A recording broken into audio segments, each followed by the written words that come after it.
ఎథ్నోగ్రఫీకి నా పేరు డాక్టర్ అబ్బాస్. మనం ఈరోజు ఎథ్నోగ్రఫీస్ అనే ఒక పాఠ్యాంశంలో ఒక పుస్తకంలోని మరొక ఎథ్నోగ్రఫిక్ అకౌంట్ను ఈరోజు మనం మాట్లాడుకోబోతున్నాం.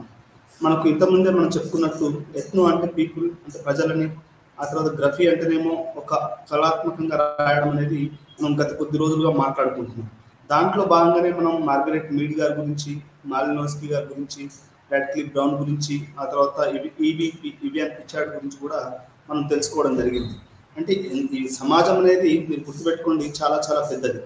ఈ సమాజంలో చాలా చాలా సమస్యలు ఉన్నాయి. ఈ సమస్యల మీద పరిశోధన జరగాలి. ఆ పరిశోధన జరిగినప్పుడే దానికి ఒక పరిష్కారం అంటూ ఉంటుంది. మీరు అడగవచ్చు సార్ ఎన్ని ఎథ్నోగ్రఫీలు చెప్తారు సార్, ఇప్పటికే చాలా మనం మాట్లాడుకున్నాం కదా అని. మనకు ఉన్నటువంటి ప్రపంచ జనాభా ఆల్మోస్ట్ మన ఇండియానే 140 కోట్లు అంటే మొత్తం ప్రపంచ జనాభా 700-800 కోట్లు ఉంది. అంటే మొత్తం ఇన్ని కోట్ల మందిలో ఇంతమంది జనాలలో ఇన్ని కులాలు, మతాలు, ప్రాంతాలు, దేశాలు చాలా చాలా ఉన్నాయి. మరి ఇంత పెద్ద సమాజానికి మనకు చాలానే ఎథ్నోగ్రఫీస్ అవసరం ఉంటుంది. కనీసం కొన్నైనా కానీ మనకు ప్రామాణికత కలిగినటువంటి కొన్ని ఎథ్నోగ్రఫీస్ అనేది చాలా చాలా ముఖ్యం. అందులో భాగంగానే మనము గత కొద్ది రోజులుగా ఈ ఎథ్నోగ్రఫీ సిరీస్ని మనం మాట్లాడుకుంటూ వస్తున్నాం. అందులో ఎంఎన్ శ్రీనివాస్ కూడా ఒక ప్రముఖ సోషియాలజిస్టు, ఆంథ్రోపాలజిస్టు. నాకు తెలిసి ఎంఎన్ శ్రీనివాస్ గురించి తెలియని సోషియాలజిస్ట్ కానీ లేకుంటే వేరే సామాజిక శాస్త్రాలకి సోషియాలజీ ద్వారా ఎవరైనా తెలుసు అంటే అది ఎంఎన్ శ్రీనివాస్ అని చెప్పొచ్చు. ఎందుకంటే ఎంఎన్ శ్రీనివాస్ గారు ఒక విశిష్టమైనటువంటి సామాజిక శాస్త్రవేత్తగా ఆయన ప్రఖ్యాతిగాంచారు. ఎందుకు ఆయనకు అంత విశిష్టత వచ్చింది, ఎందుకంతగా ఆయన పేరుగాంచారు అనేది మనం లోపల పోయిన కొద్దీ మనం మాట్లాడుకున్నాం. ఎంఎన్ శ్రీనివాస్ గారు కర్ణాటకలో మైసూర్ ప్రాంతంలో పుట్టారు. ఈయన మొట్టమొదటిసారిగా సోషియాలజీ తీసుకున్నప్పుడు బాంబే యూనివర్సిటీలో జిఎస్ గురియే ఆయన దగ్గర పిహెచ్డి చేశారు. పిహెచ్డి దేని మీద చేశారు? అది కూర్గుల మీద. కూర్గ్ అనేది ఒక కమ్యూనిటీ, ఒక ప్రాంతం ఎక్కడ కర్ణాటకలో. అది అక్కడ ఆయన పిహెచ్డి చేయడం జరిగింది. అయితే ఆ తర్వాత కూడా ఎంఎన్ శ్రీనివాస్ గారు ఆక్స్ఫర్డ్లో ఇంకొక పిహెచ్డి చేశారు. అది రాడ్క్లిఫ్ బ్రౌన్ దగ్గర. మొత్తం ఈయన ఏం చెప్పదలుచుకున్నాడు లేకుంటే ఆయన మెయిన్ థీసిస్ ఏంటి అంటే మనకు భారతదేశానికి సంబంధించిన ఏ అకౌంట్స్ కానీ, అంటే మనకు భారతదేశం స్వతంత్రం రాకముందు కానీ ఇంకేదైనా కానీ ఏమైనా అకౌంట్స్ మన భారతదేశం నుంచి రాయబడ్డది చెప్పబడ్డది అంటే అది బ్రిటిషర్స్ చేసినటువంటి క్రొనాలజీ కానివ్వండి, వాళ్ళ న్యూస్ పేపర్లే కానివ్వండి, లేకపోతే వాళ్ళ రేడియోలే కానివ్వండి, వాళ్ళ ప్రింటింగ్ ప్రెస్సే కానివ్వండి, వాళ్ళ ఎథ్నోగ్రాఫర్స్, వాళ్ళ బయోగ్రాఫర్స్, వాళ్ళ జియాలజిస్టులు అంతా బ్రిటిష్ దాని మీదకెళ్ళే మనకు మొత్తంగా భారతదేశంలోని ఈ కుల వ్యవస్థల గురించి, మత వ్యవస్థల గురించి, సెన్సెస్ ఎంతమంది జనాభా ఉన్నారు ఏంటి అనేది ఎప్పుడూ సెన్సెస్ జరపలేదు భారతదేశం. కానీ మొట్టమొదటిసారిగా బ్రిటిష్ ప్రభుత్వంలోనే సెన్సెస్ అనేది జరిగింది. ఈ సెన్సెస్ వచ్చినప్పుడు ఏమైంది అంటే ఇప్పుడు ఓబీసీ వాళ్ళు మా ఓబీసీ కుల గణన జరగాలి అంటున్నారు. అంటే ఇప్పటివరకు మతానికి సంబంధించిన గణన ఉంది కానీ కుల గణన లేదు. ఇప్పుడు చాలామంది పార్టీలు, నితీష్ కుమార్ కానీ, లల్లు ప్రసాద్ యాదవ్ కానీ, కొంచెం ఓబీసీలు ప్రాబల్యం కలిగిన పార్టీలు కుల గణన జరగాలి, అప్పుడే మాకు న్యాయం జరుగుతుంది, దేశ జనాభాలో మేము ఎంతున్నామో తెలుసుకోవాల్సిన అవసరం ఉంటుంది అనేది వాళ్ళు చెప్తా ఉన్నారు. అంటే ఇదంతా నేపథ్యం ఎందుకు చెప్తున్నాను అంటే భారతదేశం మన గురించి మనకు ఎలా తెలుసు అంటే మన గురించి పక్కన వాడు రాశాడు. ఆ రాసిన వాడు ఎవడో కాదు, వాడు బ్రిటిష్ వాడు. ఈ రాయడము ఎవరెవరి గురించి రాయడం అనేది ఒక పెద్ద డిబేట్. అది మనం తర్వాత రాసుకుందాం. చాలా ఆఫ్రికన్ కవులు కానీ, కళాకారులు కానీ, చాలామంది రైటర్స్ గెలిచిన వాడే రాస్తాడు, మిగతా వాళ్ళు చదువుకుంటాడు, వాడి చరిత్రనే ప్రపంచ చరిత్రగా రాస్తాడు అనేది ఒకటి ఉంది. అది మనం ఎందుకు ఎలా రాస్తారు, ఒక దళితుని గురించి దళితులే రాయాలా, లేకపోతే వేరే వాళ్ళు రాయకూడదా, వేరే వాళ్ళ గురించి వేరే వాళ్ళు రాయకూడదా అనే వాటి గురించి చాలా డెఫినేషన్స్ ఉన్నాయి. ఎందుకంటే ఇప్పుడు కొత్తగా వస్తున్నట్టు నయా అకాడమిషియన్స్, విద్యావేత్తలు వీళ్ళంతా ఏం మాట్లాడుతున్నారు అంటే ఇప్పటివరకు బ్రాహ్మిన్సే గిరిజనుల గురించి రాశారు, బ్రాహ్మిన్సే మైనారిటీస్ గురించి రాశారు, బ్రాహ్మిన్సే ఉమెన్ గురించి రాశారు, బ్రాహ్మిన్సే వ్యవసాయదారుల గురించి రాశారు, బ్రాహ్మిన్సే అందరి గురించి రాశారు. అంటే మనకు అర్థం ఏంటి అంటే మీరు ఇండియన్ సోషియాలజిస్టులను తీసుకుంటే ఒక 10 మంది మన ఇగ్నో వాళ్ళు ఉన్నారు. ఆ 10 మందిలో కూడా ప్రముఖమైనటువంటి భారతీయ సామాజిక శాస్త్రవేత్తలు తీసుకుంటే అందరూ కూడా బ్రాహ్మిన్సే ఉన్నారు. అంటే ఈ చరిత్ర రాయడము, ఆ తర్వాత ఎవరి గురించి ఎవరు రాయడం అనేది చాలా చాలా ప్రధానమైనటువంటి ముఖ్యం. అందుకని ఈహెచ్ గారు ఆ తర్వాత వీళ్ళు ఏమంటారు అంటే చరిత్రను చదివే ముందు పుస్తకం రాసిన వారి చరిత్ర కూడా తెలుసుకోవడం అనేది చాలా ముఖ్యం. అట్లే ఇప్పుడు మన భారతదేశ చరిత్ర వచ్చే వరకు ఇది ఒక కాంట్రవర్సీ, ఒక ఒక కేంద్రంగా మారింది. సబల్టన్ హిస్టరీ అని కొత్తగా వస్తుంది, అంటే నిమ్న వర్గాల చరిత్ర అని. ఎవరు ఇప్పుడు బ్రాహ్మిన్స్ రాస్తే వాళ్ళ గురించి రాసుకోవడము, లేకపోతే వాళ్ళ గొప్పతనాన్ని రాసుకోవడం జరుగుతుంది.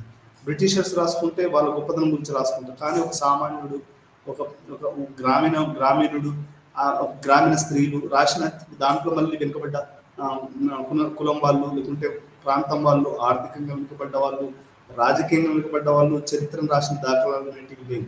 వాడు ఎక్కడో మూలకుంటాడు, వాడు రాసే అవకాశం లేదు.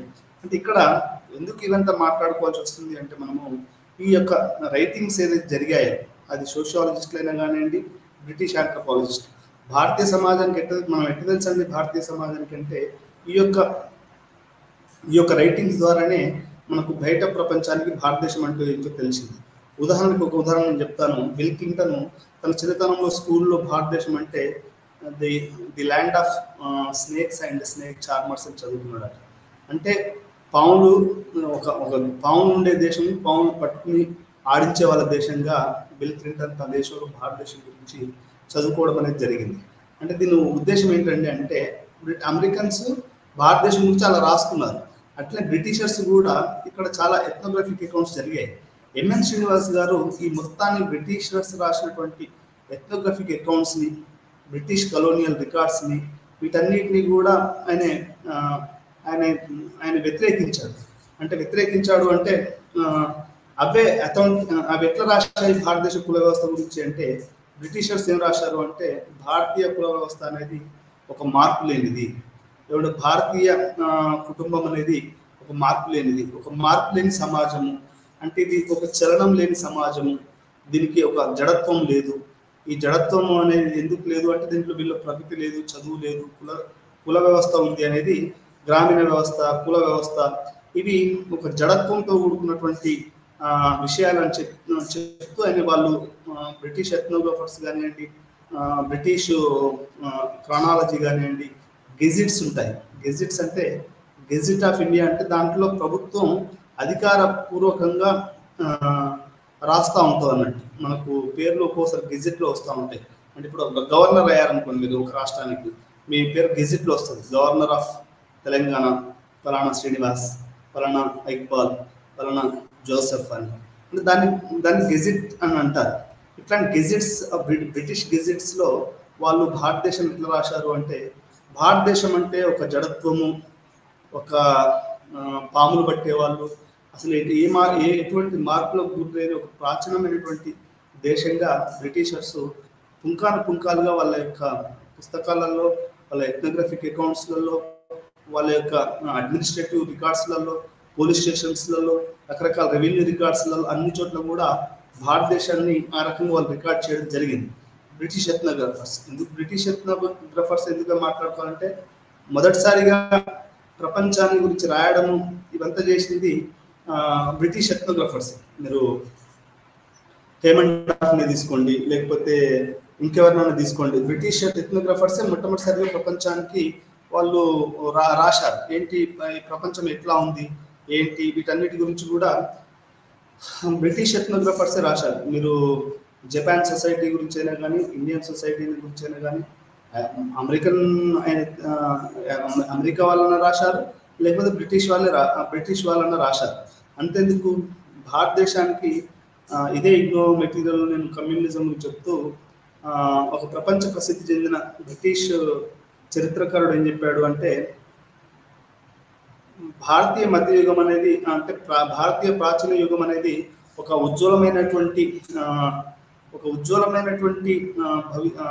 ఉజ్వలంగా ఉండేది, అది తర్వాత ఉండేది అని రాశాడు. అంటే బై డిఫాల్ట్ ఏమైందండి, డిఫాల్ట్గా మిడివల్ ఏజెస్ మొత్తం డార్క్గా చూపించడం అనేది బ్రిటిష్ జేఎస్ మీల్స్ అనే ఒక ప్రపంచ ప్రఖ్యాతిగాంచినటువంటి చరిత్రకారుడు చెప్పాడు. అంటే ఎందుకు చెప్తున్నాను ఉదాహరణ అంటే, భారతదేశ చరిత్రను మొత్తం బ్రిటిషర్స్, ఆ తర్వాత అడ్మినిస్ట్రేటర్స్ వీళ్ళు రాయడం అనేది జరిగింది. ఆ తర్వాత దీన్ని ఎంఎన్ శ్రీనివాస్ గారు చాలా స్పష్టంగా ఛాలెంజ్ చేశారు.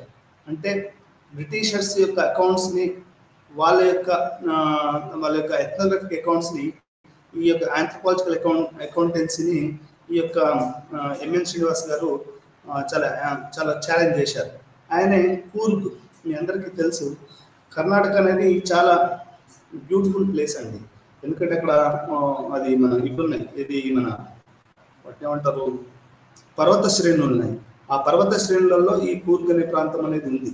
ఈ కూర్గ్ అనే ప్రాంతంలో ఒక ఫీల్డ్ వర్క్ కనుక తీసుకుంటే ఆయన ఎట్లా ఉంది అంటే భారతదేశంలో మతం ఎట్లా ఉంది అనేది ఒక ఉదాహరణ. అంటే మతం ఏంటి తీసుకున్నాడు అంటే మొత్తం సమాజం నిర్వహణలో అసలు మతానికి పాత్ర ఉందా, మతానికి పాత్ర ఉంటే అది ఏ రకమైనటువంటి పాత్రను పోషిస్తుంది అనే విషయాల పట్ల మనం అర్థం చేసుకోవాల్సి ఉంటుంది అన్నట్టు.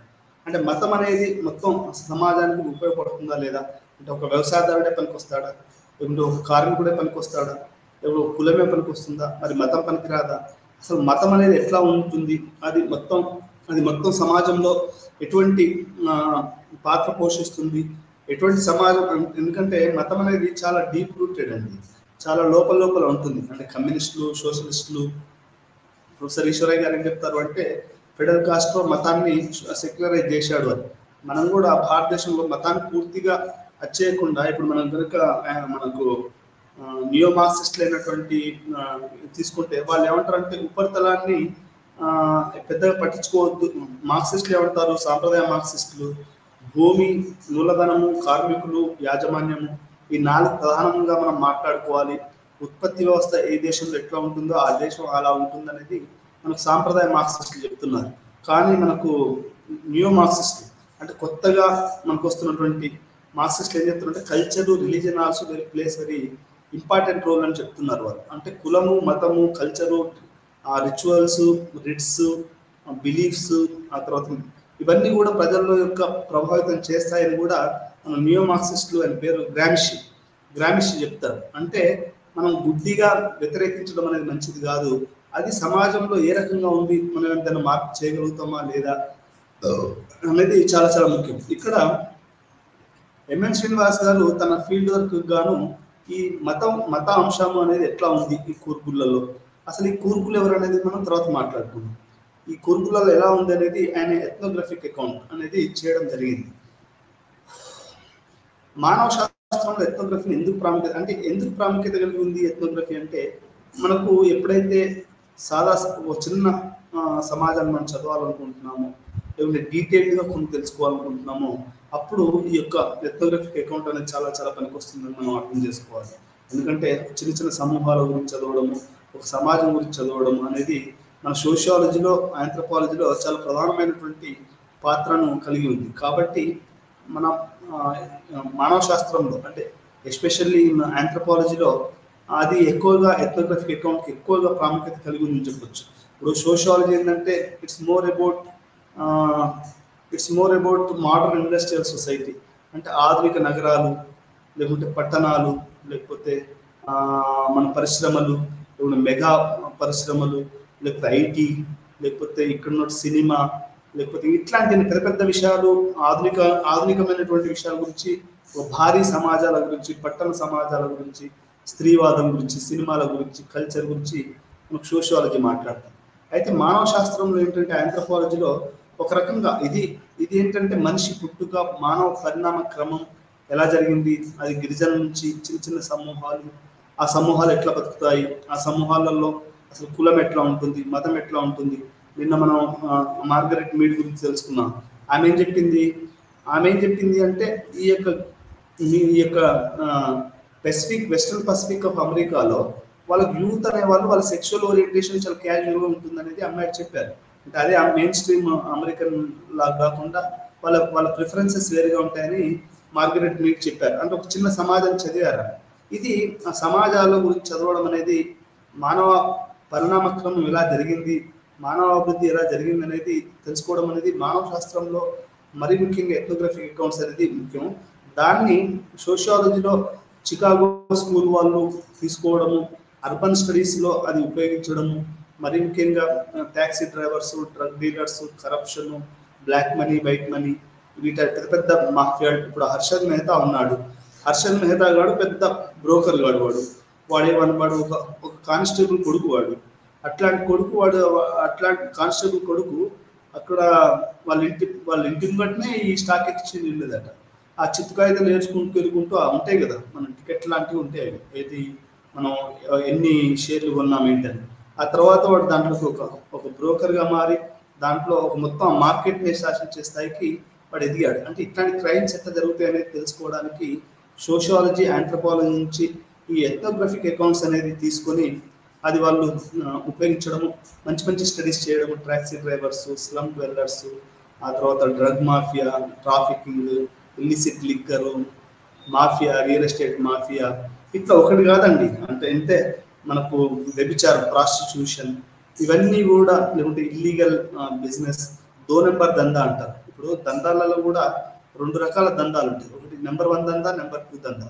నెంబర్ 1 దందా అంటే ఏంటంటే అది నువ్వు ట్యాక్స్ సరిగ్గా పే చేసేసి నువ్వు ప్రాపర్గా బిజినెస్ చేయడం అనేది నెంబర్ 1 దందా. దాంట్లో ఎటువంటి అవి ఉంది. నెంబర్ 2 దందా ఏంటంటే దానికి డూప్లికేట్గా మార్కెట్లో అదే వస్తువును తక్కువ ధరకు చేసి తక్కువ ధరకు అమ్మడం, అంటే అది ఆ కంపెనీది కాదు. అంటే ఇట్లా నెంబర్ 2 ఇట్లాంటివన్నీ కూడా చేయాలి అంటే మన సిటీలో ఇది ఎథ్నోగ్రఫీ అనేది ఒక ఆంథ్రోపాలజీకే కాదు, ఇది సోషియాలజీకి కూడా ఉపయోగపడుతుందనే విషయాన్ని సోషియాలజిస్టులు గమనించి ఈ ఎథ్నోగ్రఫిక్ అకౌంట్స్ అంటే మాలినోవ్స్కీ గారు ఏదైతే తన కాంట్రిబ్యూషన్ చేశారో ఆర్గనైజర్స్ ఆఫ్ వెస్టర్న్ పసిఫిక్లో ఆయన చేశారో దాన్ని ఆధారంగా చేసుకుని మన సోషియాలజిస్టులు కూడా దాన్ని తీసుకోవడం జరిగింది. మానవ శాస్త్రంలో కాదు, మన సోషియాలజీలో కూడా దీన్ని తీసుకోవడం జరిగింది. అయితే ఎంఎన్ శ్రీనివాస్ గారిని ఒక ఆంథ్రోపాలజిస్ట్ అని చెప్పొచ్చు మనం, మోర్ దెన్ ఆఫ్ సోషియాలజిస్ట్. ఎందుకంటే ఆయన చేసింది ఒక ఎథ్నోగ్రఫిక్ అకౌంట్. ఆ ఏరియాలో ఉండడం, అక్కడ ఆయన ఉండడం కూడా ఏంటంటే ఒక ఊరు ఉందనుకోండి, ఒక ఊరిలో మీకు బ్రాహ్మిన్స్ ఇల్లు 1-2 ఉంటాయి, ముస్లిమ్స్ కూడా అంతే 1-2 ఉంటాయి. మిగతా ఈ మాదిగలు, మాలలు అంటే తెలంగాణ కానీ ఆంధ్ర చెప్తున్నాను, ఇప్పుడు వేరే రాష్ట్రాలు దళితులు, గిరిజనులు, బ్యాక్వర్డ్ క్లాసెస్ ఉంటాయి. తక్కువ స్థాయిలో మనకు ఈ యొక్క ఉన్నత కులాల వాళ్ళు, ఉన్నత వర్గాల వాళ్ళు, ఉన్నత మతాల వాళ్ళు బాగుపడతారు. ఎంఎన్ శ్రీనివాస్ గారు కూడా తన ఫీల్డ్ వర్క్ ఎక్కడైతే కూర్పులో చేశారో అక్కడ ఏం చేశారు అంటే ఆయన పోయి ఒక దళితుల ఇంట్లోనూ లేకపోతే ఒక వేరే వాళ్ళ ఇంట్లోనూ ఉండలేదండి. ఆయన పోయి ఒక సర్పంచ్, ఆయన కూడా ఒక అగ్రహారం లాంటి ఏరియాలో ఎంఎన్ శ్రీనివాస్ గారు ఉండి ఈ కూర్పులో ఆయన ఫీల్డ్ వర్క్ చేయడం అనేది జరిగింది. అంటే ఇక్కడ నేను చెప్పవలసిన విషయం ఏంటంటే ఎంఎన్ శ్రీనివాస్ గారు తన ఫీల్డ్ వర్క్లో కొంత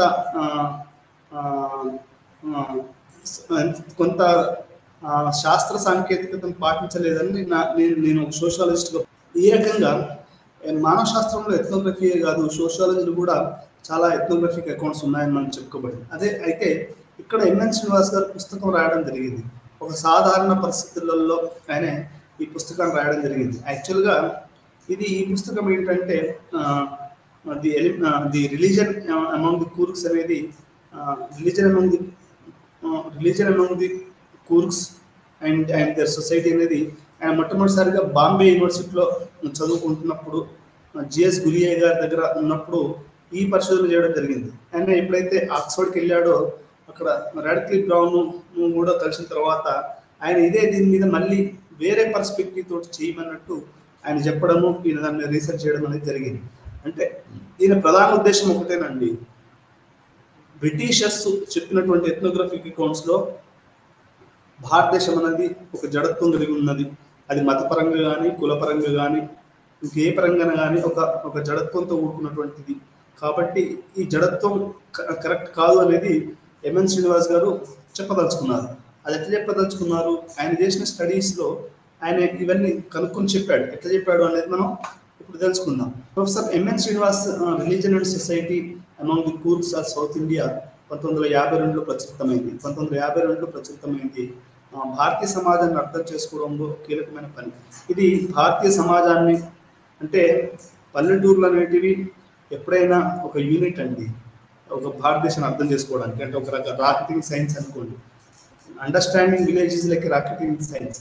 ఎట్లా అంటే మీరు అది అర్థం చేసుకుంటే మీకు భారతదేశంలో దేని గురించి ఎక్కువ మాట్లాడే అవకాశం ఉంది. భారతదేశం, ప్రపంచం కూడా అంతే.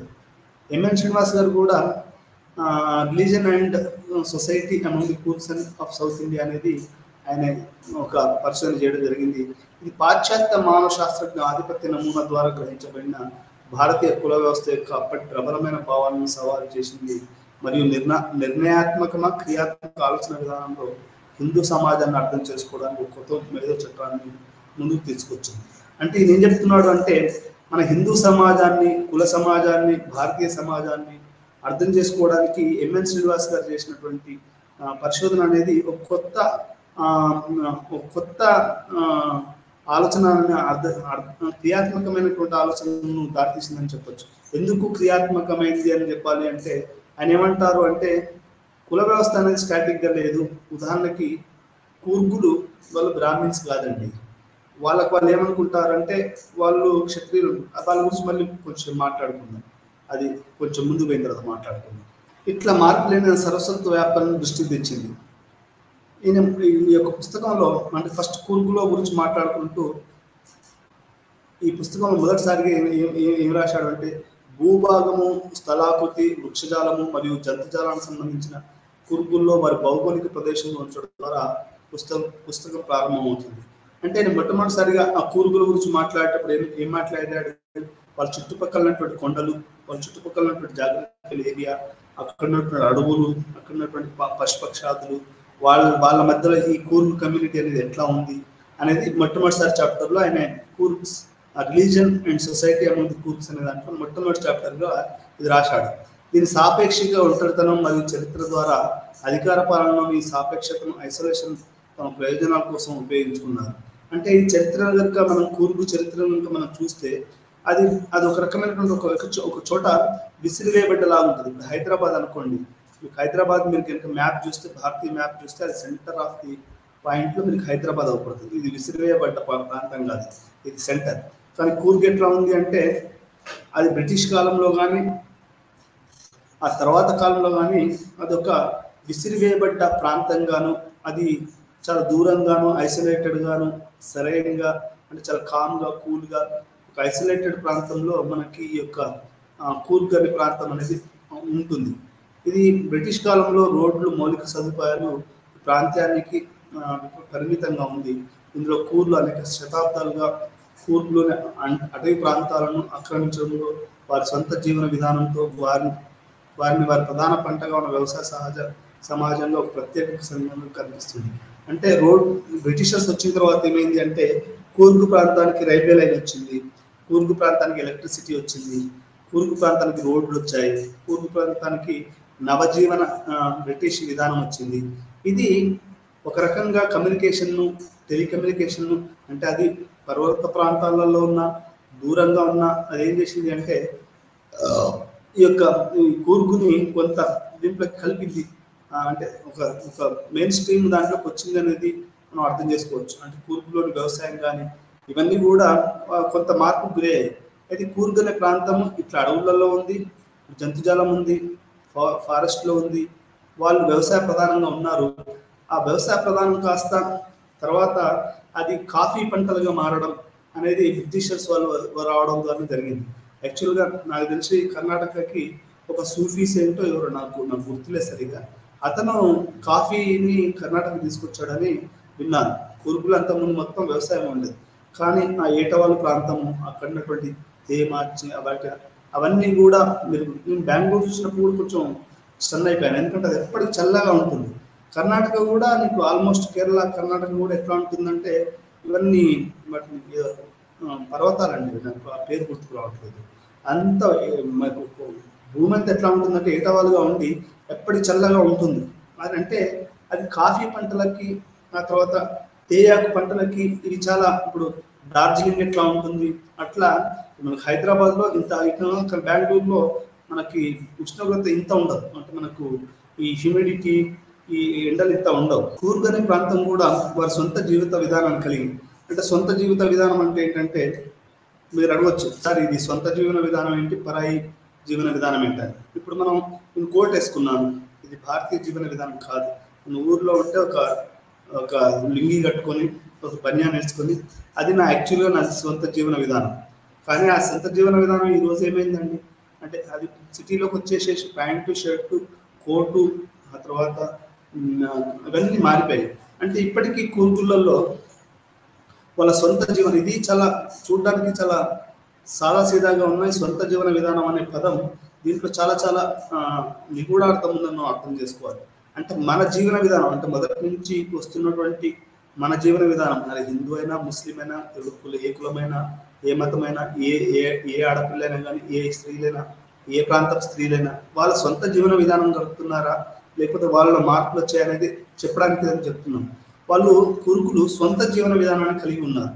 అంటే వాళ్ళకు చిన్న సాదాసీదా వ్యవసాయం, ప్రకృతి, వాళ్ళ మధ్యలో జీవనం గడపడం అనేది అది జాగ్రఫికల్ లొకేషన్. ఆయన ఈ పుస్తకంలో మొదటి చాప్టర్గా ఆయనకి ఒక కమ్యూనిటీని మనం ఎట్లాంటి జాగ్రఫికల్ ఏరియాలో ఉంది అనేది చూడడం కూడా సోషలాజికల్గా అది చాలా చాలా ప్రధానంగానే ఉంటుంది. ఇప్పుడు ఏది తీసుకున్నా కానీ మనకు మార్గరెట్ మీడ్ని తీసుకున్నా ఆమె ఒక జాగ్రఫికల్ లొకేషన్లో ఆ ట్రైబల్ కమ్యూనిటీని ఆమె లొకేట్ చేయడం జరిగింది. అదే రకంగా మీరు ఏ కమ్యూనిటీని తీసుకున్నా ఒక జాగ్రఫికల్ లొకేషన్ ఉంటుంది. హైదరాబాద్ తీసుకున్నా, నేను హైదరాబాద్లో చార్మినార్ తీసుకుంటే చార్మినార్ అనేది is very heart of the Hyderabad అని చెప్పుకోవచ్చు. అది అది ఒక జాగ్రఫీ ఉంటుంది. అది సిటీకి ఒక పక్కన ఒకప్పుడు మధ్యలో ఉండేది, ఇప్పుడు కొంచెం దూరంగా అయింది. అట్లాంటి అక్కడ దాని చుట్టుపక్కల కొండలు కొన్ని ఉన్నాయి. ఇట్లాంటి వాటన్నిటి గురించి కూడా మనము ఉన్నాయి. అంటే ఇట్లాంటి హైదరాబాద్ యొక్క మనం దీని వైశాల్యం ఎంత, ఇది ప్లాట్యూలో ఎట్లా ఉందనేది నేను నా పిహెచ్డీలో రాశాను. అదేవిధంగా ఈ యొక్క కర్ణాటకలోని కూర్గ్ అనే ప్రాంతం కూడా ఎట్లాంటి ప్రాంతంలో ఉంది, అక్కడ ఉన్నటువంటి జాగ్రఫికల్ ఏరియా ఏంది, అది సీ లెవెల్కి ఎంత ఎత్తులో ఉంది, మీకు తెలుసో లేదో నాకు కూడా కొత్తగా తెలుసు కాబట్టి మీకు కూడా తెలియాలని చెప్తున్నాను. స్టేషన్ కూడా ప్రతిదీ కూడా సముద్రపుకు ఎంత ఎత్తులో ఉందని కొలుస్తారనేది నాకు అంతమంది తెలియకపోయేది. మీరు ఏదైనా రైల్వే స్టేషన్లోకి ఎంటర్ కానీ రైల్వే స్టేషన్ దగ్గర ఒక బోర్డు పెట్టుంటారు, at the level of height అని. అంటే మన సముద్రానికి ఎంత ఎత్తులో ఉన్నాను అనేది ఒక ఒక ఒక బోర్డు ఉంటుంది. ఆ బోర్డుని బట్టి మనకు దాని యొక్క అక్కడ ఉన్నటువంటి జాగ్రఫికల్ లేకుంటే న్యాచురల్, అక్కడ ఉన్నటువంటి క్లైమేట్ని వీటన్నిటిని కూడా మనం తెలుసుకునే అవకాశం ఉంది. అంటే ఈ యొక్క మనం సీ లెవెల్కి ఎంత ఎత్తులో ఉన్నాము, ఎంత తక్కువలో ఉన్నాము. మీరు సీ లెవెల్కి దగ్గరలో ఉన్నారనుకోండి, సీ లెవెల్కి ఒక 10 మీటర్లు ఎత్తే ఉన్నారనుకోండి, మీకు హ్యూమిడిటీ ఎక్కువ ఉండొచ్చు. మీరు సీ లెవెల్ పైకి పోయిన కొద్దీ మీకు తేమ పెరుగుతూ ఉంటుంది, మనకు ఈ యొక్క ఉష్ణోగ్రత ఇవన్నీ తగ్గుతూ ఉంటాయి. అంటే ఒక ప్రాంతపు జీవన విధానం, ఒక ప్రాంతపు ఆహారపు అలవాట్లు, ఒక ప్రాంతపు భాష, వేషం, ఇవన్నీ కూడా వాళ్ళు సముద్రానికి ఎంత ఎత్తులో ఉన్నారు, వాళ్ళు ఏ స్థాయిలో ఉన్నారు, జాగ్రఫీ అనేది చాలా చాలా ప్రధానంగా అది చేస్తుందని మనం తెలుసుకోవాలి. అంటే అది ప్రధానంగా ఎక్కువ మందిని ప్రభావితం చేస్తుంది, ఒక మొత్తం సమూహాన్నే ప్రభావితం చేస్తుంది. ఇప్పుడు అరేబియాలో ఎందుకు ముసుగు వేసుకుంటారంటే అంటే అక్కడ మనకి ఇసుక రేణువులు వస్తాయి కాబట్టి. మనకు అడవులలో ఎందుకు బట్టలు వేసుకుని అసలు, ఎందుకంటే అక్కడ అవసరం లేదు కాబట్టి. అంటే ఇక్కడ ఎందుకు చెప్తున్నాను ఇవన్నీ ఉదాహరణలు అంటే ఈ యొక్క జాగ్రఫీ అనేది ఎంత ప్రభావితం చేస్తుంది, అది సమాజాన్ని, వాళ్ళ సొంత జీవితాన్ని, ఆహారపు అలవాట్లని, ఇట్లా రకరకాలుగా ఏ రకంగా ఇది మనకు ప్రభావితం చేస్తుందని చెప్పడానికి మీకు ఈ ఉదాహరణ చెప్తున్నాను. అట్లే కూర్గు కూడా ఇక్కడ అది ఒక కొండలకు, అటవీ పర్వతాలను ఆక్రమించడంలో చూడండి, అనేక దశాబ్దం కూర్ల అటవీ పర్వతాలు అంటే వాళ్ళు ఒక రకంగా ట్రైబల్స్ లాగా ఈ యొక్క కూర్గులు బతుకుతున్నారని అర్థం. ఎక్కువగా అడవి ప్రాంతాల్లో ఎవరు బతుకుతారండి, గిరిజనులు, దళితులు. వీళ్ళే ఎక్కువ, దళితులు కూడా ఊర్లలో ఉంటారు కానీ గిరిజనులే మనకు ఈ యొక్క అడవి ప్రాంతాలలో బతకడం అనేది జరుగుతుంది. మరి కూర్గులు మన ట్రైబల్స్ అంటే ట్రైబల్స్ అని చెప్పలేము, ఎందుకంటే వీళ్ళు క్షత్రియులుగా వాళ్ళు అనుకుంటారు కాబట్టి వీళ్ళ నుంచి మనం ట్రైబల్స్ అనడానికి కూడా కుదరదు. రెండవది అంటే ఇప్పుడు అది మనకు జాగ్రఫికల్గా కూర్గులు ఎట్లా ఉన్నారు, వాళ్ళ యొక్క సొంత జీవన విధానం ఏంటి, వాళ్ళ ఆహారపు అలవాట్లు ఏంటి, వాళ్ళ కమ్యూనికేషన్ ఏంటి, వాళ్ళ జనాభా ఏంటి అనేది మనం తెలుసుకుందాం. ఇప్పుడు అసలు మనం ఊర్లోకి ఎంటర్ అవుదాం, అంటే ఒక కూర్గు విలేజ్లోకి ఎంటర్ అవుదాం అనుకున్నాం.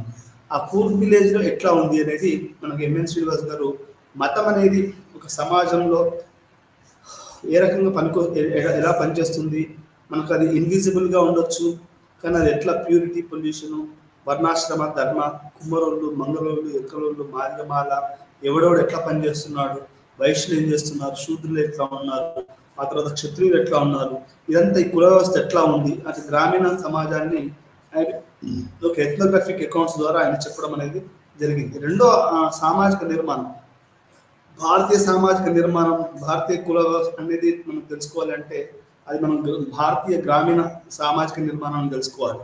భారతీయ సామాజిక గ్రామీణ నిర్మాణం ఎట్లా ఉంది అంటే కుల వ్యవస్థ ఇప్పటివరకు పండితులు మరియు పాశ్చాత్య ప్రపంచం 5 రెట్లు దృఢమైన మార్పులేని సోపాన క్రమం యొక్క మతపరంగా ఆమోదించబడిన బ్రాహ్మణ్య విస్తృతమైన వర్ణ వ్యవస్థగా అర్థం చేసుకుంది.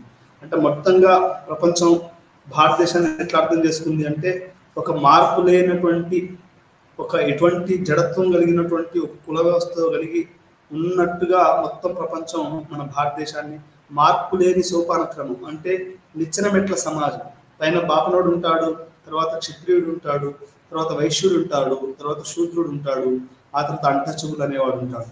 అంటే ఇది ఎటువంటి మార్పు లేని వర్ణ వ్యవస్థగా భారతదేశాన్ని అర్థం చేసుకోవడం అనేది జరిగింది.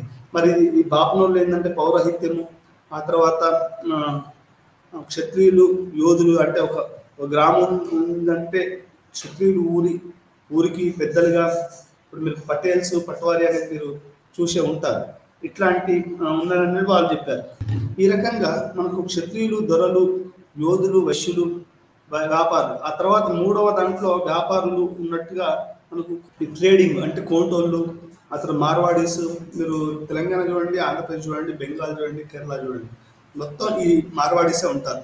అది గుజరాత్ మార్వాడీనో లేకుంటే రాజస్థానీ మార్వాడీనో ఉంటాడు. అంటే ఈ యొక్క వ్యాపారస్తులు కుల వ్యవస్థలో 3వ భాగంలో. తర్వాత శూద్రులు అంటే ఎవరైనా అంటే ఈ కమ్మరి, కుమ్మరి, మంగలి, చాకలి, ఎరుకల ఇట్లాంటివన్నీ కూడా శూద్ర కులాలుగా మనము చెప్పుకోవచ్చు. ఈ ఇప్పుడు కమ్మారెడ్డిస్ కూడా వాళ్ళు శూద్రులు అంటే సేవకులు.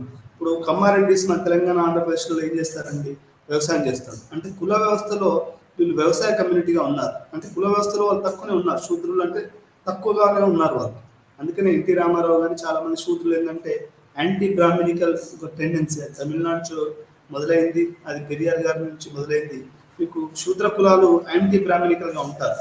అంటే కుల వ్యవస్థలో బ్రాహ్మణులు పౌరోహితులు గాను, క్షత్రియులు పాలకులు గాను, వైశ్యులు వ్యాపారులు గాను, శూద్రులు సేవకులు గాను ఉండడం అనేది ఇది ఒక అన్చేంజబుల్ అనేది ఒక విస్తృతమైనటువంటి వర్ణ వ్యవస్థ ఉన్నట్టు ప్రపంచం ఇప్పటికీ గుర్తిస్తుంది.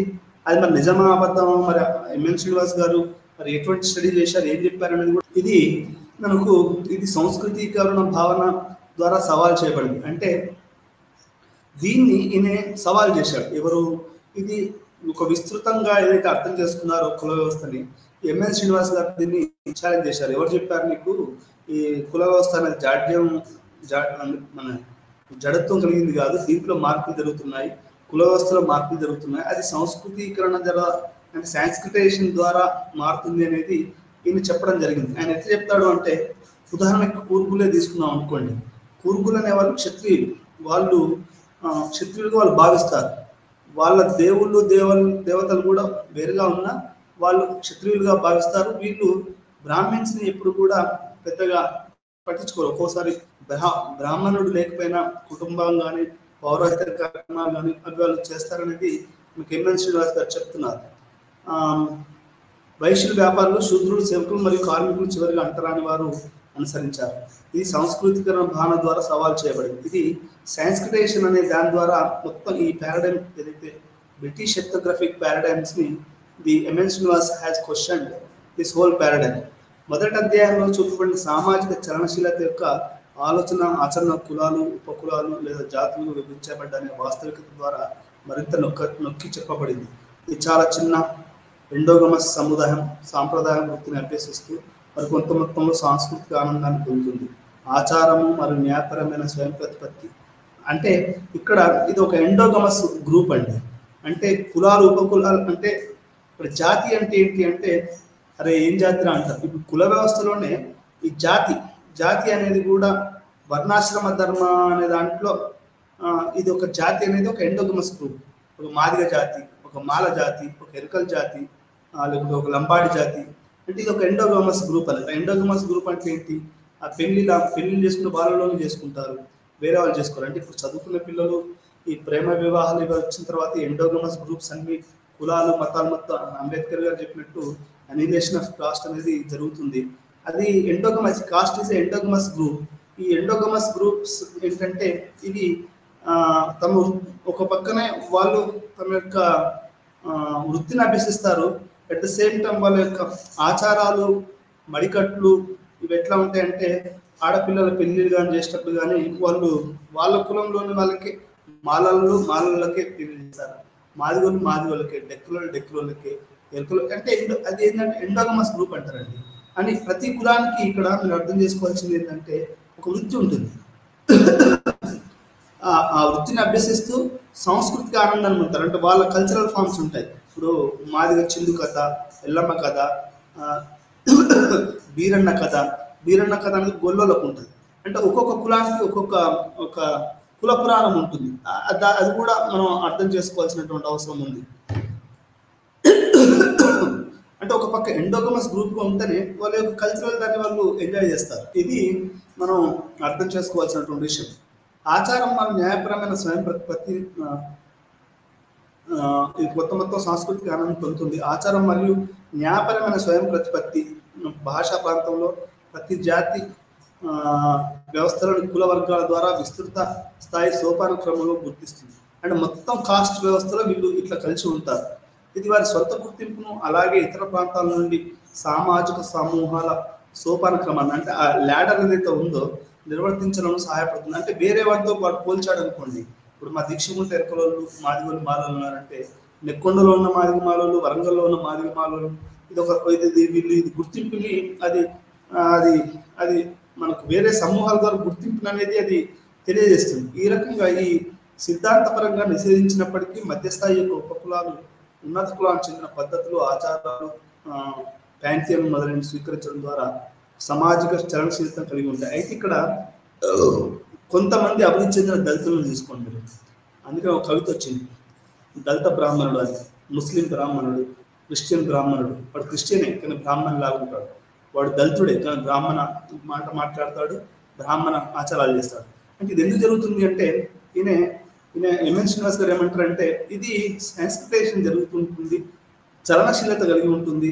ఆ హిందూ ప్యాంథియాన్ని ఈ తక్కువ వర్గాల వాళ్ళు, అందుకని మీరు చూడండి బ్యాక్వర్డ్ క్లాసెస్ వాళ్ళు కొంతమంది సాంస్క్రిటైజేషన్ కావాలనుకున్న వాళ్ళు రెడ్డిగా పేరు మార్చుకోవడం, ఆ తర్వాత బ్రాహ్మణికల్ యాటిట్యూడ్స్ని వాళ్ళు పాటించడం, మడి ఆడించడం, జంధ్యం వేయడం, లేకపోతే 3 సార్లు సూర్య నమస్కారాలు చేయడం. ఇవన్నీ ఏం చెప్తున్నాడు అంటే ఎంఎన్ శ్రీనివాస్ గారు వీళ్ళంతా శూద్ర కులాలు ఇవన్నీ చేయకూడదు. కానీ సాంస్క్రిటైజేషన్లో భాగంగా వీళ్ళు ఏం చేస్తున్నారు, వాళ్ళు తమకు తాము చలనశీలత కలిగి ఉన్నాయని చెప్తున్నాడు. అంటే ఇక్కడ ఎంఎన్ శ్రీనివాస్ గారు ఏం చెప్తున్నారంటే కుల వ్యవస్థ అనేది అంత జాడ్యంగా ఉన్నది కాదు, దీనికి చలనశీలత ఉంది, మొబిలిటీ ఉంది, ఇది మారుతూ ఉంటుంది అనేది ఆయన చెప్తున్నాడు.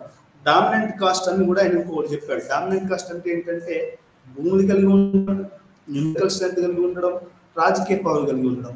బ్రాహ్మిన్స్ కుల వ్యవస్థలో పెద్ద ఉండొచ్చు కానీ డామినెంట్ కాస్ట్ వాళ్ళే రాజకీయాలు నడుపుతున్నారు, వాళ్ళే మొత్తం సమాజం నడుపుతున్నారు అనేది ఎంఎన్ శ్రీనివాస్ గారు చెప్పారు. ఇది కూడా ఎట్లా మొదలైందని చెప్పారు ఆయన, ఎప్పుడైతే బ్రిటిషర్స్ ఈ సెన్సస్ అకౌంట్స్ మొదలు పెట్టారో వాళ్ళు ఇది మరో అంటే లెటెంట్ ఫంక్షన్ ఏమైంది అంటే it made realization that our caste is big, our caste we have so much అనేది ఒక దానికి డామినెంట్ కాస్ట్ దారి తీసినది. ఒక్కలిగాసు లింగాయత్ కానివ్వండి కర్ణాటకలో, లేకపోతే నాయర్స్ బ్రాహ్మిన్స్ ఆఫ్ కేరళ కానివ్వండి, లేకపోతే ఆంధ్రప్రదేశ్ తెలంగాణలో రెడ్డిస్ కమ్మాసే కానివ్వండి. కమ్మాస్ అనేది కూడా లేటెస్ట్గా డెవలప్ అయిన కమ్యూనిటీ అది. లేకపోతే తమిళనాడులో షెట్టియార్స్, లేకుంటే మొదలియార్స్ అనే వాళ్ళు AR Rahman is Mudaliar community అని విన్నాను. అంటే though he converted it Islam, ఒక పిజాంట్ కమ్యూనిటీకి సంబంధించిన వాడు అనేది నేను విన్నాను. అంటే వీళ్ళు కూడా సమాజంలోకి పైకి రావడానికి చలనశీలత ఈ యొక్క బేసిక్ ఏం చెప్తున్నాడు ఎంఎన్ శ్రీనివాసు, ప్రతి కులానికి చలనశీలత ఉంది.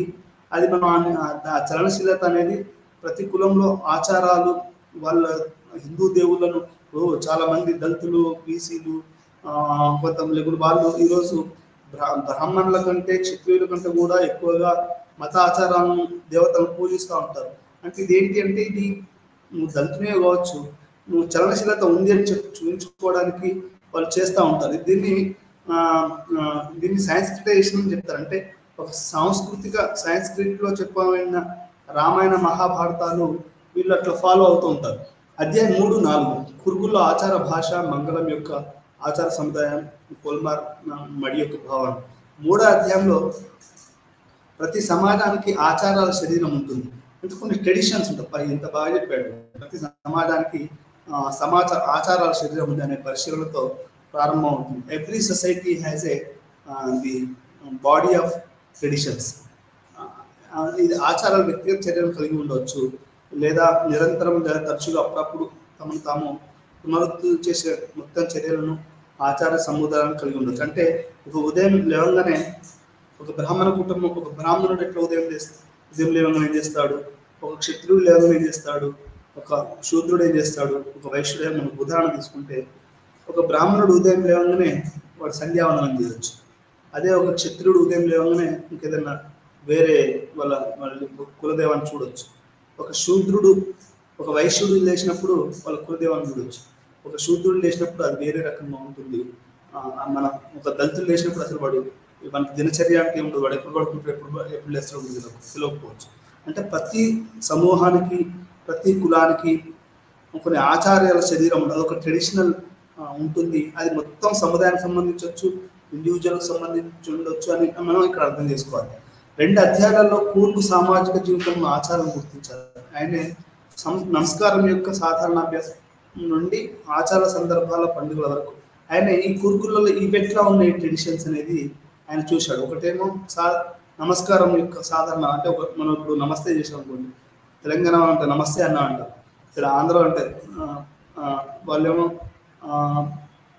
నమస్కారం నమస్తే అనకంటే వాళ్ళేమో బాగున్నారా అండి అని అంటారు. ఇంకా కొంచెం పోతే ఏరా బాగున్నారా అంటారు. అంటే ఇప్పుడు వందనాలు అంటారు, అన్నగారు వందనాలు అంటారు. అంటే ఆంధ్రాలో అయితే, తెలంగాణ నమస్కారం. అంటే ఈ యొక్క సాధారణంగా ఒక విష్ చేసే పద్ధతి నుండి ఆయనే పండుగల వరకు ఎట్లా ఈ యొక్క కూర్గులలో ఈ యొక్క ఆచార సాంప్రదాయాలు ఇవి ఏ రకంగా ఉన్నాయనేది మనకు ఎంఎన్ శ్రీనివాస్ గారు చాలా కూలంకషంగా రాయడం అనేది జరిగింది. అధ్యాయం 3 మంగళాలుగా సూచించబడిన ముఖ్యమైన సందర్భాల్లో ప్రతిబింబిస్తుంది. అంటే మంగళ శుభదాయకము. ఇప్పుడు ఇళ్ళలో చాలా మంది హిందూ కుటుంబాలలో శుభకరం మంగళదాయక. ఇప్పుడు మీకు పెళ్లి కార్డుల మీద కానీ ఇంటి మీద కానీ శుభకరం మంగళకరం అని ఇట్లా 2 పదాలు. మిసెల్స్ కూడా శుభకరం, మంగళ ఇవన్నీ అంటే ఒక ఆస్పీషియస్, ఒక గుడ్, మంచి అనేది 2 ఏ రకంగా ఉన్నాయి. ఇది ఎట్లా ఉంటుంది, ఈ మంగళకరమైనటువంటి విషయాలు కానీ శుభప్రదమంగా భావించే సందర్భాలు కానీ ఏ రకంగా ఈ కూర్గులలో ఉంటాయనేది మనం తెలుస్తుంది. ఇందులో వివాహము, చెవి కోసుకోవడం వేడుక పురుషుల సామాజిక యుక్త వయసును సూచిస్తుంది. అంటే మొదటిగా ఈ శుభకరమైనటువంటి మంగళకరమైన విషయాలు ఏంటి అంటే ఒకటేమో పెళ్లి, రెండోదేమో చెవి కోసుకునే వేడుక. అంటే నాకు ముక్కు పుడకం చేయడం, చెవును చేసుకోవడం అనేది. ఇది కూడా ఈ 2 చెవి కోసుకోవడం అంటే కోసుకోవడం కాదండి, ఇక్కడ చెవులో ఒక అది పెట్టేసేసి దాన్ని అచ్చేయడం అనేది. ఈ 2 కూడా ఒక రకమైనటువంటి ఒక ముఖ్యమైనటువంటి సందర్భాలు మంగళకరమైనవిగా భావిస్తారు. ఇంటిని నిర్మించడం, ధైర్య సాహసాలు ప్రదానం చేయడం మొదలైనవి. అంటే ధైర్య సాహసాలు ప్రదానం చేయడం అంటే అది వస్తువు కాదనుకోండి. అది ఎట్లా అంటే తండ్రి కొడుక్కి చెప్పడం, ఒక రాజు ఇంకొక తన రాబోయే సైనికుడికి చెప్పడం, ఇంటిని నిర్మించడం. ఇంటిని అంటే ఎప్పుడు కలకాలం ఉండాలి, ఇప్పుడు బతికి అంటారు సత్యాలను ఇంటిని నిర్మించడం అనేది కూడా అది శుభప్రదమైనటువంటి కార్యక్రమం. ధైర్య సాహసాలు చూపించడం కూడా ఒక శుభప్రదమైనటువంటి కార్యక్రమం. ఇవన్నీ కూడా ఉంటాయి. ఇవన్నీ కూడా మంగళకరమైనవి అని కూడా మనం చెప్పుకోవచ్చు. రోజు ఆ విధంగా శుభ సందర్భంగా గుర్తించబడుతుంది. ఈ సందర్భాల్లో కొన్ని ఆచారాల సముదాయాలు, ముహూర్తాలు గుర్తించబడతాయి. వీటికి కొన్ని ఆచార సాంప్రదాయాలు, ముహూర్తాలు గుర్తించబడతాయి అనేది 3-4 చాప్టర్లో ఆయన చెప్పడం జరిగింది. ఐధ్యానం మరణ ఆచారాల ద్వారా స్వచ్ఛత మరియు అశుద్ధత యొక్క ఆలోచనలపై నిర్మించబడింది. 4వ అధ్యాయం ఏంటంటే ఒక వ్యక్తి చనిపోయినప్పుడు agony and suffering and long weeping. అంటే ఒక మనిషి చచ్చిపోతే మీరు ఊర్లలో కానీ, ఊర్లో అయితే మీకు నమ్మకపోండి, అసలు చావు అనేది ఒక పెద్ద ప్రోగ్రామ్ అండి. మీ పండుగల కంటే కూడా నన్ను అడిగితే మాత్రం ఒక వ్యక్తి చచ్చిపోతే ఊర్లో ఎంతమంది ఆడవాళ్ళు వాళ్ళు చుట్టూ తిరిగి ఆ రోజంతా మొత్తం ఊరంతా అట్లా ఉంటుంది. అంటే ఒక చావు అనేది ఎట్లా నిర్మించబడుతుంది, స్వచ్ఛత, పొల్యూషన్, ఈ చావు యొక్క కార్యక్రమాలు ఎవరు చేస్తారు, ఈ యొక్క అశుద్ధత పనులు ఎవరు, ఊర్లో ఒక ఎద్దు చచ్చిపోయింది అనుకోండి, అది మా ఊర్లో అయితే మొత్తం మాదిగోళ్ళకి ఇస్తారు. అది ఏ బీసీలు కానీ మా దాంట్లో ఉన్నత కులాలు లేదు. ఒక బీసీ కులంలో ఒక గౌడ్ల ఇంట్లో ఒక ఎద్దో ఆవో ముసలిదేవో అయ్యో చచ్చిపోతుందంటే మాదిగోళ్ళని పిలిచి అది ఇస్తారు. అది ఒక కాలుష్యంతో కూడుకున్న పని అనుకుంటారు చాలామంది. అంటే ఇప్పుడు మురుగు కాలువలు తీస్తారు. మీరు చూడండి, దీక్షకుంటలు తీసే గ్రామీణ మురుగు కాలువలు మొత్తం మాదిగ కమ్యూనిటీ వాళ్ళు ఎక్కువగా ఉన్నారు. అంటే ఈ రకంగా అది ఏమవుతుంది అంటే ఈ కుల వ్యవస్థ అనేది అది ప్రొఫెషనల్ దాంట్లో కూడా అది చొచ్చుకుపోయిందని చెప్పొచ్చండి. ఆ రకంగా జరిగింది. అంటే మాదిగలలో, మాలలలో, బీసీలలో పెద్దవాళ్ళు లేరా, అదే కులాలలో చేస్తున్నారంటే లేదు. అలా చదువుకొని పైకి వచ్చి పెద్ద ఆఫీసర్లు అయ్యి, పెద్ద ప్రొఫెసర్లు అయ్యి, ఆ తర్వాత విదేశాలకు పోయి మొత్తం సమాజాన్ని, ఇప్పుడు ఎంఎన్ శ్రీనివాస్ గారు చెప్పినట్టు ఇది చలనశీలత కాదు, వెస్టర్నైజేషన్, సాంస్క్రిటేషన్ అనేది కూడా పక్కన పెట్టండి. ఇప్పుడు వెస్టర్నైజేషన్, యూరోపియనైజేషన్, అమెరికనైజేషన్ ఎవరెవరి గురించి పట్టించుకునే పరిస్థితి లేదు. ప్రతి మిడిల్ క్లాస్, దళిత మిడిల్ క్లాస్ అయినా, మా ఊరు నుంచి ఒక అబ్బాయి అమెరికాకు పోయాడు. అబ్బాయి నుంచి ఒక టీచరే భయపడ్డాడు. మా ఊరికి దగ్గర చెప్తా ఉంది, ఏంటబ్బా ఇది, నేను గవర్నమెంట్ జీతం చేస్తున్నా కానీ నాకు ఇంత లేదు, ఈ అబ్బాయికి ఇంత జీతం అని ఆయన ఆశ్చర్యపోవడం అనేది జరిగింది. అంటే ఈ రకంగా ఇప్పుడు ఏం జరుగుతుందంటే అమెరికనైజేషన్, వెస్టర్నైజేషన్, సెక్యులరైజేషన్, ఇవన్నీ కూడా రేషనలైజేషన్ ఇవన్నీ కూడా జరుగుతుంది. కమ్యూనిస్టైజేషన్ ఏదైనా జరుగుతుంది. అట్లా ఐడియాలజీస్ అనేది ఒక రకంగా మొత్తం డామినేట్ చేస్తున్నాయని మనం ఇక్కడ అర్థం చేసుకోవాలి. ఈ శుద్ధత, అశుద్ధత అనేది తన యొక్క ఎథ్నోగ్రఫిక్ అకౌంట్లో రాయడం జరిగింది. అంటే అక్కడ వాళ్ళు దేని శుద్ధంగా భావిస్తారు, దేని అశుద్ధంగా. ఇది చాలా అయితే కర్మ చేసే వ్యక్తులకు కర్మ స్వచ్ఛత స్థితిలో ఉండాలి. ఈ సమయంలో ఆహార పరిమితులు, వస్త్రధారణ, ఇతర కుల జీవిత భాగస్వామితో మొదలైనటువంటి సంబంధమైన కర్మ స్వచ్ఛతను జత చేయబడుతుంది. ఇప్పుడు మీరు సత్యనారాయణ వ్రతము లేకపోతే ఇంకేదైనా వ్రతం మధ్యతరగతి ఎక్కువ చేసుకుంటారు కదా, వినాయక చవితి కానీ లేకపోతే ఇంకేదైనా పండుగలు చేసినప్పుడు కొన్ని వ్రతాలు ఉంటాయండి. దానికి ఇప్పుడు హనుమాన్ అదేంటి మనకు ఇది హనుమాన్ చాలీసా పారాయణం చేసేటప్పుడు కానీ, రామన్ పారాయణం చేయడం కానీ, ఇవన్నీ కూడా ఎట్లా ఉంటాయంటే చాలా స్వచ్ఛతతో, భాగస్వామితో, ఆహార పరిమితులలో. ఇప్పుడు ఆంజనేయ స్వామి మాల వేసుకున్న వాళ్ళు దీక్షకుంటలో 40 రోజుల పాటు వాళ్ళు మాంసం ముట్టరు, వాళ్ళు లైంగికంగా పాల్గొనరు.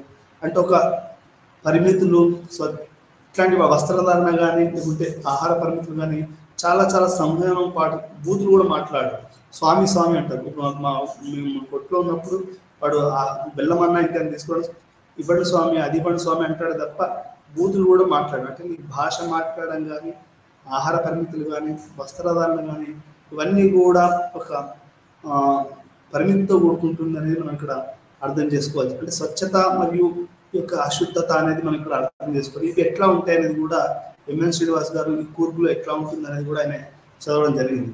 ఇలాంటి సమయంలో ఇతర శుభ సందర్భాల్లో కూడా అట్లాంటి స్థితి కీలకం. అధ్యాయం 5లో ఏం చేశాడంటే కల్ట్ లేదా పితృస్వామ్యం మరియు పితృలోకల్ ఉమ్మడి కుటుంబ కురుకుల్లో ప్రాథమిక సమూహం. అంటే ఈ యొక్క ప్యాట్రిలీనియల్ సొసైటీ అంటే తండ్రి తాతలు వారసత్వంగా ఉన్నటువంటి కుటుంబాలు అనేటివి చాలా కీగా ఇక్కడ మన కల్ట్ అంటే ఇక మీకు అర్థమైంటుంది, ఒక కల్ట్గా అది ఉంటుంది. మాకు సిస్టర్ ఉందండి, మా సిస్టర్ మా పక్క ఊళ్ళో ఉంటుంది. కానీ మా తాతగారు ఉన్నంత ఇప్పుడు మా అన్న పిల్లలకు కానీ లేకుంటే మా వేరే అన్న పిల్లలు కానీ ఆ కల్ట్ అనేది మన భారతదేశం, అది ఇస్లాం అయినా క్రిస్టియానిటీ అయినా హిందూయిజం అయినా ఒక పితృస్వామ్య వ్యవస్థతో కూడుకున్నది కాబట్టి ఒక కల్ట్, ఒక ఉమ్మడి అనేది ఎక్కువగా ఉంది ఇక్కడ ఉన్నది. ఇది ఒక కల్ట్గా అది మనకు ఎంఎన్ శ్రీనివాస్ గారు కూర్గుళ్ళలో ఆయన చూశాడు. ఒక సభ్యత్వం పుట్టుకతో పొందబడుతుంది మరియు బయట ప్రపంచం ఎల్లప్పుడూ ఒకదానితోటి మనిషికి గుర్తిస్తుంది.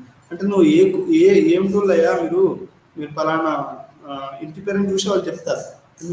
నీ యొక్క లీనేజ్ ఎక్కడ అని. అంటే ఉదాహరణకి ఎట్లా చెప్పాలి అంటే, ఇప్పుడు మా ఊర్లో వేములపల్లి అని ఉన్నారు, లేకపోతే కొన్ని కొన్ని కుటుంబాలు ఉన్నాయని, అంటే వాళ్ళ తాతలు తండ్రులు ఇట్లా ఎప్పటి నుంచో వస్తుంది అన్నట్టు. ఇది ఇచ్చినట్లయితే సంఘంలోని పెద్దలు తండ్రి లేదా పిల్లల సభ్యత్వానికి కేటా ప్రోత్సహిస్తారు. అంటే ఒక ఆడపిల్ల కనుక ఒక వివాహం అవుట్ సైడ్ క్యాస్ట్ జరిగింది అనుకోండి, ఆ పిల్లల సభ్యత్వం తండ్రి సభ్యత్వం వస్తుంది అనేది మనం ఇక్కడ అర్థం చేసుకోవాలి. 5వ అధ్యాయంలో ఒక వ్యక్తి జీవితంలో ఒక యొక్క ఔచిత్యాన్ని తెలియజేస్తుంది. ఒక పూర్వీకుల రాజ్యంతో కొనసాగింపును కలిగి ఉంటుంది. అంటే ఇక్కడ మీరు చూడండి, ఈశ్వరయ్య గారు మనం చెప్తుంటారు మాదిగల రాజులని. ఇప్పుడు ఒక ఆయన నడుపుతున్నాడు ధర్మ సమాజ్ పార్టీ అని, ఆయన కూడా ఏం చెప్తాడు, మేము ఒకప్పుడు రాజులమని. అంటే ప్రతి కులం కూడా ఒక రాజ్యంతో ఐడెంటిఫై కావడం అనేది ఈ కాస్ట్ సిస్టంలో ప్రధానమైనటువంటి అంశం మనం చెప్పుకోవచ్చు. వాళ్ళు మాలలు అయితే మొదట్లో మేము బట్టలు నేసేవాళ్ళం, బట్టలు మాకు ఇట్లా ఉంది అనే మాల మేము సైనికులుగా ఉండేవాళ్ళం. ఒక రాజ్యంతో ఇప్పుడు రెడ్డిస్ ముఖ్యమంత్రి గారు ఏం చెప్తున్నారు, కాకతీయులలో మేము పద్మనాయకులకు ఆ తర్వాత కాకతీయులకు మేము సేవ చేశామని చెప్తా ఉన్నారు. అంటే ప్రతి యాదవ పురాణం ఉంటుంది, లేకపోతే కుల పురాణాలు ఉంటాయి. ఈ కుల పురాణాల మీద నాకు తెలిసి ఉస్మానియా యూనివర్సిటీలో, కాకతీయ యూనివర్సిటీలో ఎక్కువగా రీసెర్చ్ జరిగి ఉంటుంది. ఎందుకంటే మా ఫ్రెండ్ ఒక అతను ఉండేవాడు, వేముల అని. ఆయన ఈ కుల పురాణాల గురించి ఎప్పటికీ మాట్లాడేవాడు. అంటే ప్రతి గుళ్ళలకు కుల పురాణం, వాళ్ళకు రాజ్యం ఉంది. ఇప్పుడు ఒక ఫ్రెండ్ ఉన్నాడు, ఆయనే కుర్మ.